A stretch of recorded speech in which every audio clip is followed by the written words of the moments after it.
દર્શક મિત્રો, મહામંથન મંતવ્ય ન્યૂઝમાં આપનું સ્વાગત છે। આજે વિસાવદરના આમ આદમી પાર્ટીના ધારાસભ્ય ગોપાલ ઇટાલિયા દ્વારા નવા સંગઠનની જાહેરાત કરવામાં આવી છે, જેમાં ઉપપ્રમુખ અને સંગઠન મંત્રીઓ નિમણૂક કરવામાં આવ્યા છે। 2027ની ચૂંટણી પહેલા હવે આમ આદમી પાર્ટી દ્વારા તડામાર તૈયારીઓ શરૂ કરી દેવામાં આવી છે। ભારતીય જનતા પાર્ટી એક મોટો પડકાર આમ આદમી પાર્ટી માટે છે, ત્યારે આ નવા ઉપપ્રમુખોને લઈને અલગ અલગ જે 14 ઝોન છે તેના મહત્વના જે લોકોએ સ્થાનિક સ્વરાજ્યની ચૂંટણીમાં મહત્વની જવાબદારી નિભાવી, જે ભૂમિકાઓ પાર પાડી તેને ધ્યાનમાં રાખીને આ જવાબદારી સોંપાઈ છે। ત્યારે ધારાસભ્ય ગોપાલ ઇટાલિયા દ્વારા જે નવી ટીમ છે તેમની તેને લઈને જાહેરાત કરી છે, કોને કયો પદ આપવામાં આવ્યું છે અને આગામી સમયમાં કોંગ્રેસ અને ભારતીય જનતા પાર્ટી માટે કઈ રીતની પડકાર આમ આદમી પાર્ટી બનશે, ઊભા પડકારો કરશે, તેને લઈને ગોપાલ ઇટાલિયાએ શું કહ્યું તે સાંભળો। આજે આ પ્રેસ કોન્ફરન્સમાં ઉપસ્થિત સૌ મીડિયા મિત્રોનું સ્વાગત છે। જે રીતે ગુજરાતની સ્થાનિક સ્વરાજ્યની ચૂંટણીમાં આમ આદમી પાર્ટી માટે અભૂતપૂર્વ અને ઐતિહાસિક પરિણામ આવ્યું, એ જોતા પાર્ટીના સૌ કાર્યકર્તાઓમાં અને જનતામાં એક ઉત્સાહ અને ઉર્જાનો માહોલ છે। ગુજરાતના ઇતિહાસમાં ક્યારેય પણ ભાજપ કે કોંગ્રેસ સિવાયની કોઈ પણ પાર્ટીએ 5000 કરતા પણ વધુ ઉમેદવારો તાલુકા, જિલ્લા, નગર, મહાનગરપાલિકાની ચૂંટણીમાં ઊભા રાખ્યા નથી। આમ આદમી પાર્ટી એ ગુજરાતના ઇતિહાસની પહેલી એવી પાર્ટી છે કે જેણે ભાજપ અને કોંગ્રેસ સિવાય એક જ સિમ્બોલ ઉપર 5000 ઉમેદવારો ઊભા રાખ્યા, અને એમાંથી 500 કરતા પણ વધુ તાલુકા પંચાયત, જિલ્લા પંચાયતના સભ્યો જીતીને જે આવ્યા છે, એ પણ ગુજરાતના ઇતિહાસમાં પહેલી વખત છે કે ઝાડુના એક જ નિશાન ઉપર 500 કરતા વધુ સ્થાનિક સ્વરાજના ઉમેદવારો જીતે। જનતાએ 2022માં આમ આદમી પાર્ટીને મત આપ્યા પછી આ પહેલી ચૂંટણી છે કે જેમાં આમ આદમી પાર્ટી આખા ગુજરાતમાં ઉમેદવારો ઊભા રાખ્યા। 22માં પણ જનતાએ આશીર્વાદ આપ્યા અને 26માં પણ જનતાએ આશીર્વાદ આપ્યા। એ બતાવે છે કે આમ આદમી પાર્ટીનો જનાધાર દિવસે ને દિવસે મજબૂત બનતો રહ્યો છે, મોટો બનતો રહ્યો છે, અને એટલે જનતાની આશા, જનતાનો વિશ્વાસ અને જનતા જે ઈચ્છે છે એ કામ, એ લક્ષ્ય પૂરું કરવા માટે થઈ અને આમ આદમી પાર્ટીની એક મંથન મીટિંગ મળી હતી, સમીક્ષા બેઠક મળી હતી। એમાં પ્રદેશભરના અમારા હોદ્દેદારો આવ્યા હતા અને આખા દિવસની મનોમંથન મીટિંગ થયા બાદ પ્રદેશ કક્ષાના સૌ આગેવાનો ભેગા મળી અને મિશન 2027 કે કેવી રીતે 2027માં આમ આદમી પાર્ટીની સરકાર બનાવવાનું લક્ષ્ય મેળવી શકાય, એ માટે થઈ અને માનનીય ગોપાલ રાય સાહેબના માર્ગદર્શન હેઠળ, માનનીય ઈશુદાનભાઈ ગઢવી અને માનનીય મનોજભાઈ સોરઠિયાના નેતૃત્વ હેઠળ એક નવી સંગઠનની ટીમ રચવામાં આવી છે। માનનીય ઈશુદાનભાઈ ગઢવીના નેતૃત્વમાં મિશન 2027ની તૈયારીઓ કરવા માટે થઈ અને પ્રદેશ માળખાની અંદર અમારા આમ આદમી પાર્ટીના મજબૂત યોદ્ધાઓને નવી જવાબદારી સોંપવામાં આવી રહી છે। અને એમાં પ્રદેશ કક્ષાએ ઉપપ્રમુખ તરીકે અનેક સાથીઓને જવાબદારી સોંપવામાં આવી છે। આ ઉપપ્રમુખશ્રીઓ પોતાની જવાબદારીના ભાગરૂપે ગુજરાતના અલગ અલગ વિસ્તારોમાં જઈને જનતાના મુદ્દા ઉઠાવવાનું કામ, સંગઠનની દેખભાળ કરવાનું કામ, સંકલન કરવાનું કામ, જનતા સુધી આમ આદમી પાર્ટીનો સંદેશ પહોંચાડવાનું કામ કરવાની જવાબદારી સોંપવામાં આવી છે। ત્યારે પ્રદેશ ઉપપ્રમુખ તરીકે અમારા આમ આદમી પાર્ટીના બહુ જૂના સાથી ડોક્ટર જ્વેલબેન વસરાને પ્રદેશ ઉપાધ્યક્ષની જવાબદારી સોંપી છે। જ્વેલબેન 3 વખત આંતરરાષ્ટ્રીય સ્તર ઉપર સ્પોર્ટ્સમાં ભાગ લઈ ચૂક્યા છે। પોતે ટેનિસ ફેડરેશનના પ્રમુખ છે ભારતની અંદર, તેઓ પીએચડી કરેલું છે મનોવિજ્ઞાનની અંદર, અને આમ આદમી પાર્ટીના ખૂબ જૂના સાથી છે। હમણાં સુધી એ કાર્યકારી અધ્યક્ષની જવાબદારી નિભાવતા હતા। આવા ઉચ્ચ શિક્ષિત, રમતગમતના ક્ષેત્રમાં ખૂબ નામના કમાયેલા સંગઠનના જાણકાર બેન જ્વેલબેનને પ્રદેશ ઉપપ્રમુખ તરીકે જવાબદારી સોંપી છે।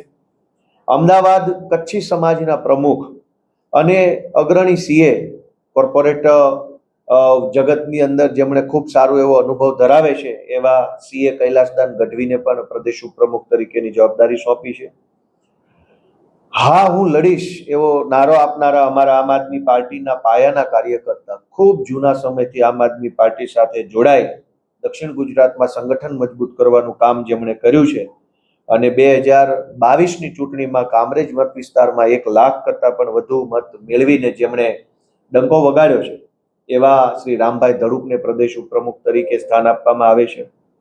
અમારા પ્રદેશના પૂર્વ મહિલા પ્રમુખ અને જેણે કોર્પોરેટ જગતમાં નોકરી કરી છે, ખૂબ ઊંચા લેવલ ઉપર કામ કર્યું છે, કોર્પોરેટ કલ્ચરથી વાકેફ હોવા છતાંય સંઘર્ષનો રસ્તો પસંદ કર્યો, સડકનો રસ્તો પસંદ કર્યો અને હાઈફાઈ કોર્પોરેટ લાઈફ છોડી અમદાવાદ સાબરમતી જેલમાં પણ જેઓ જઈ આવ્યા છે જનતા માટે, એવા પૂર્વ સ્વતંત્રતા સેનાની પરિવારમાંથી આવતા ગૌરીબેન દેસાઈને પ્રદેશ ઉપપ્રમુખ તરીકેની જવાબદારી સોંપવામાં આવી છે. અમારા યુવા આગેવાન, ગુજરાતના હજારો કરોડો યુવાનો માટે જેઓ સતત લડતા આવ્યા છે, ખાસ કરીને પેપર લીક બાબતે જેમણે ખૂબ ઊંચું કામ કર્યું છે. કોઈ પણ ભરતીનું પેપર લીક થાય, આઈબીને કે સરકારને કે પોલીસને ખબર પડે એ પહેલા યુવરાજસિંહ એવા આરોપીઓ સુધી ને ઘટનાના મૂળ સુધી પહોંચી જાય છે. એવા લડાયક યુવાન યુવરાજસિંહ જાડેજાને પણ આમ આદમી પાર્ટીમાં પ્રદેશ ઉપપ્રમુખ તરીકે જવાબદારી સોંપવામાં આવી છે. આમ આદમી પાર્ટીને છેક છેવાડાની બોર્ડર, રાજસ્થાન બોર્ડર ઉપર આમ આદમી પાર્ટીની તાલુકા પંચાયત બની, કોશીના, ખેડબ્રહ્મા આ મત વિસ્તારની અંદર પણ છેક એકદમ અંતરિયાળ વિસ્તારમાં આમ આદમી પાર્ટીનો ઝંડો બુલંદ કરનારા આદિવાસી સમાજના આગેવાન બિપિનભાઈ ગામેતી, એમને પણ પ્રદેશમાં ઉપપ્રમુખ તરીકે જવાબદારી સોંપવામાં આવી છે. એવા જ આદિવાસી સમાજના આગેવાન 10 કરતાં પણ વધુ આદિવાસી આંદોલનો કર્યા છે અને ખાસ કરીને આદિવાસી સમાજનો એક મહત્વનો ગંભીર મુદ્દો છે નકલી આદિવાસી સર્ટિફિકેટ.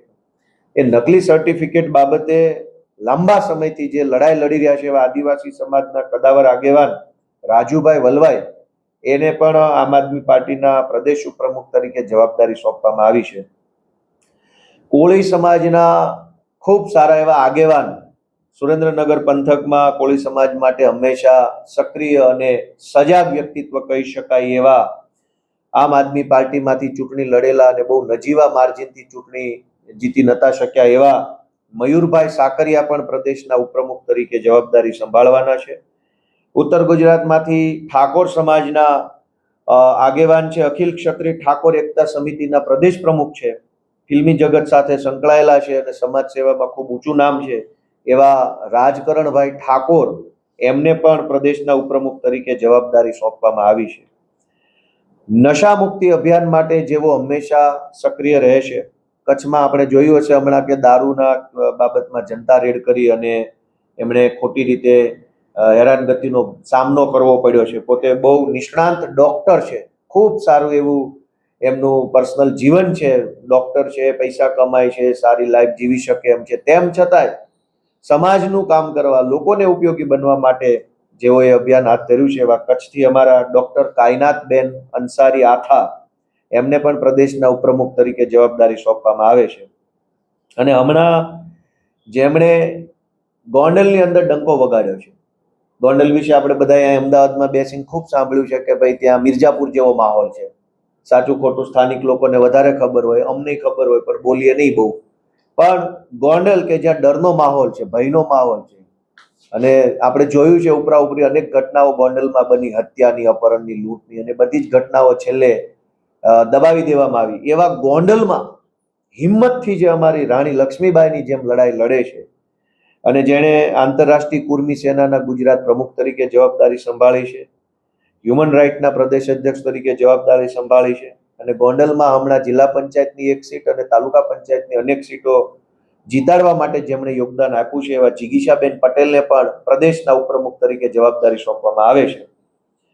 અને એવા જ એક દલિત સમાજના આગેવાન, નિવૃત્ત પોલીસ અધિકારી છે, રાષ્ટ્રપતિ એવોર્ડ આપેલો છે, ભારતના રાષ્ટ્રપતિએ જેને સારી કામગીરી માટે સન્માનિત કર્યા છે. 8 જેટલા બાંગ્લાદેશી અને 1 પાકિસ્તાની વ્યક્તિને ભારતમાંથી પકડી અને ડિપોર્ટ કરાવવામાં જેણે ખૂબ સારી ભૂમિકા ભજવી છે એવા પોલીસ અધિકારી જયંતિભાઈ પ્રણામી, તેઓ આપણે અરવલ્લી સાબરકાંઠા તરફના વતની છે, એમને પણ પ્રદેશના ઉપપ્રમુખ તરીકે જવાબદારી સોંપવામાં આવે છે.